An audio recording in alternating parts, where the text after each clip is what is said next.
नमो नमः। आर्यस क्लासेज इस YouTube channel पर सभी बच्चों का स्वागत है। बच्चों, आज हम लोग षष्ठी कक्षा के प्रथम पाठ के अभ्यास को करेंगे। प्रथम पाठ का नाम है अकारांत पुल्लिंगः। आप इस पाठ में अकारांत पुल्लिंग शब्दों के बारे में पढ़े हैं, तो चलिए आज हम इस पाठ के अभ्यास को करते हैं। पहला प्रश्न है आपका, उच्चारणम कुरुत। उच्चारणम कुरुत, जो यहाँ पे पद लिखे गए हैं ये सभी पद कैसे हैं? आकारांत हैं। कैसे हैं? आकारांत हैं। अंत में आहा आ वो स्वर है, अंत में विसर्ग लगा हुआ क्योंकि पुल्लिंग शब्द है। जैसे राम रामः, बालक बालकः। चलिए उच्चारण करते हैं एक एक शब्द का, यानी एक एक पद का।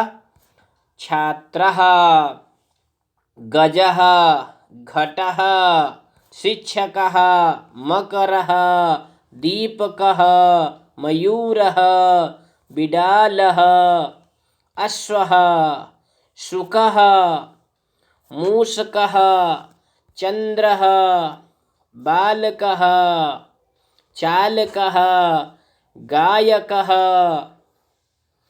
तो आप देख रहे हैं बेटे, उच्चारण में सबके अंत में आहा ये ध्वनि सुनाई पड़ रही है। प्रथम प्रश्न के खा खंड को देखते हैं। चित्राणि दृष्ट्वा पदानि उच्चारयत।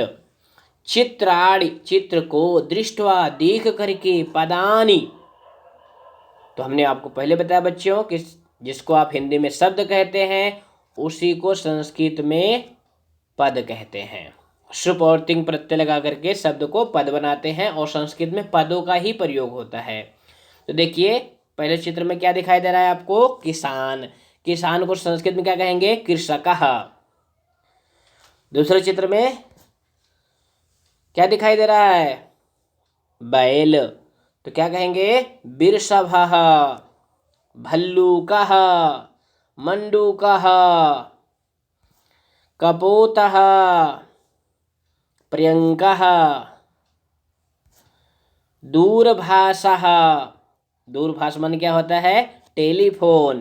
काकः, कौवा, शौचिकः, दर्जी। आपने इसको पाठ में भी पढ़ा है। शौचिकः किम करोति? शौचिकः वस्त्रम सीव्यति। चलिए दूसरे प्रश्न को देखते हैं। दूसरे प्रश्न में बच्चों वर्ण संयोजनेन पदम लिखत। वर्ण संयोजनेन, वर्णों को जोड़ करके। किसको जोड़ करके? वर्ण को। तो वर्ण में कौन कौन आते हैं? स्वर और व्यंजन।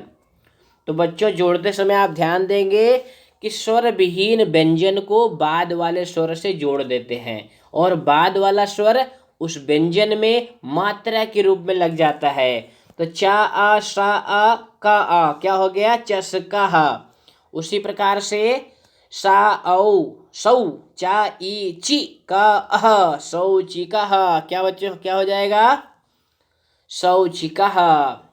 सा उ, सु, न आ, न, का औ, कौ, सुन कौ। क्या हो जाएगा?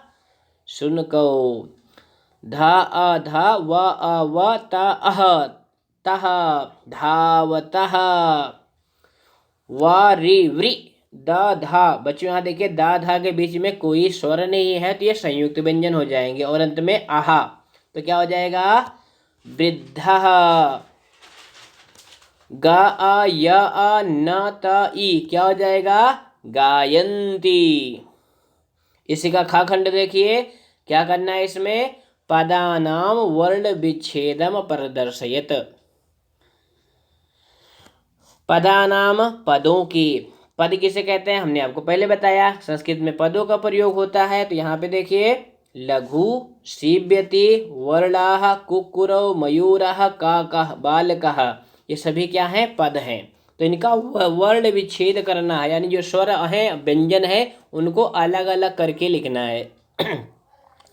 तो आप जानते हैं कि जब व्यंजन से स्वर को निकालते हैं तो उसके नीचे हलंत लगा देते हैं। उससे यह पता चलता है कि उस व्यंजन वर्ण में कोई स्वर मात्रा के रूप में नहीं लगा है। जैसे ल अ, ल, घा उ, घु, मिल करके क्या बना है? लघु। उसी तरह बच्चों सीव्यति, इसका वर्ण विच्छेद करिए, क्या हो जाएगा? सा ई व य अ त ई सीव्यति। वर्णाः व अ र ळ अः वर्णाः। कुक्कुरौ क उ क उ र औ कुक्कुरौ। मयूराः म आ या उ र आह। बच्चों यहाँ पे गलती से औ हो गया है तो आप इसको सुधार कर लीजिए, क्या हो जाएगा? आहा आह मयूराह। तो इसको आप सुधार कर लेंगे। बालकः क्या हो जाएगा? ब आ ल आ क अह बालकः। क्या हो जाएगा? बालकः। तीसरे उदाहरण में उदाहरणं दृष्ट्वा रिक्त स्थानानि पूरयत। उदाहरण देख करके रिक्त स्थान भरने हैं। तो उदाहरण क्या है? चषकः चषकौ चषकाः। ये आकारांत पुल्लिंग के शब्द रूप हैं प्रथमा विभक्ति के, उसी आधार पे आप बनाने हैं। तो वलिवर्दो का एक वचन क्या हो जाएगा? वलिवर्दः। क्या हो जाएगा बच्चों? वलिवर्दः। वलिवर्दः वलिवर्दौ वलिवर्दाः। शुनकः शुनकौ शुनकाः। मृगः मृगौ मृगाः। सौचिकः सौचिकौ सौचिकाः। मयूरः मयूरौ मयूराः। तो ये आकारांत पुल्लिंग शब्दों के प्रथमा विभक्ति के रूप हैं। आप इसको कई बार पढ़ेंगे तो आपको समझ में आ जाएंगे। चौथे प्रश्न में चित्राणि दृष्ट्वा संस्कृत पदानि लिखत। चित्र देख करके आपको संस्कृत पद के निर्माण करने हैं। तो यहाँ देखिए पहले चित्र में क्या दिया गया है? हाथी। हाथी को क्या कहते हैं? गजः। कौवे को काकः। चंद्रमा को चंद्रः क्या कहते हैं? चंद्रः। ताला को क्या कहेंगे? तालः।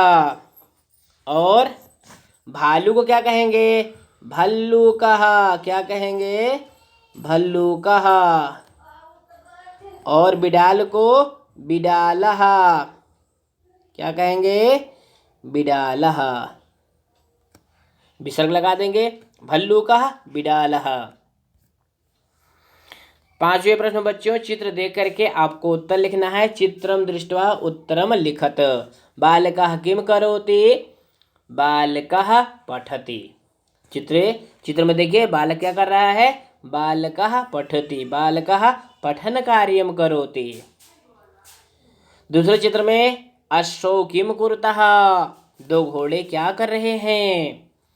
अश्वौ धावतः।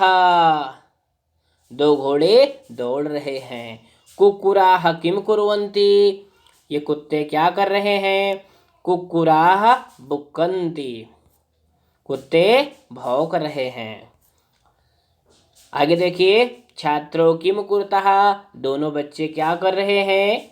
छात्रो गायतः। दोनों छात्र गा रहे हैं। कृषकः किम करोति। किसान क्या कर रहा है? देख के बताइए। शाबाश। कृषकः क्षेत्रम कर्षति। गजौ किम कुरुतः। हाथी क्या कर रहे हैं? गजौ चलतः। बहुत अच्छे। आगे देखिए छठे प्रश्न बच्चों, पदानि संयोज वाक्यानि रचयत।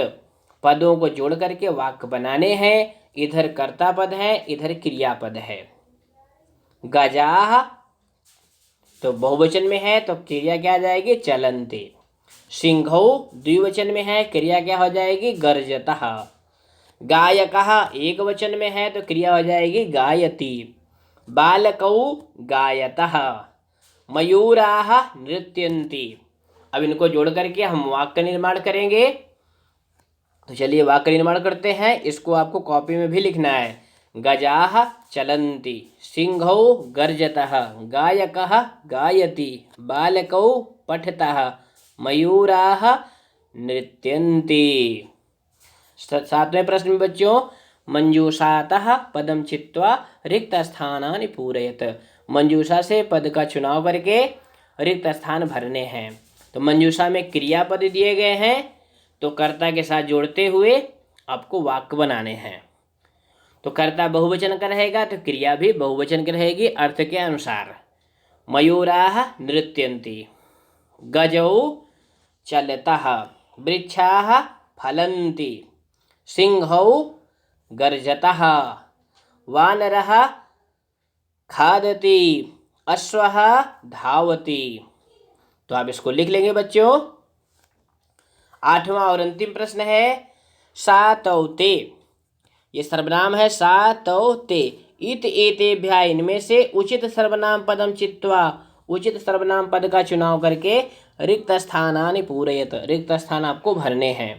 अश्वः धावति, सः धावति।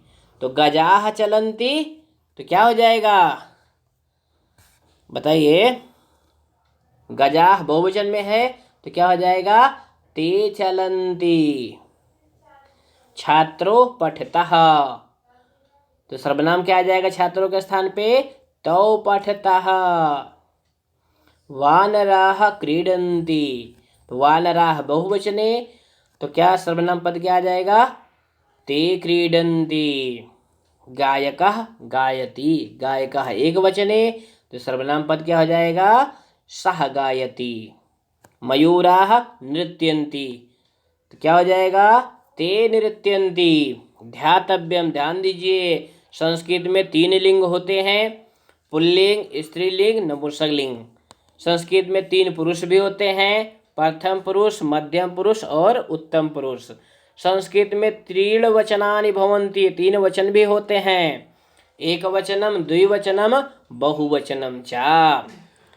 तो बच्चों आप इस अभ्यास को संस्कृत की कॉपी में लिख लेंगे। अंत तक वीडियो देखने के लिए आपका बहुत बहुत धन्यवाद। सर्वेभ्यो नमो नमः। पुनर्मिलामः।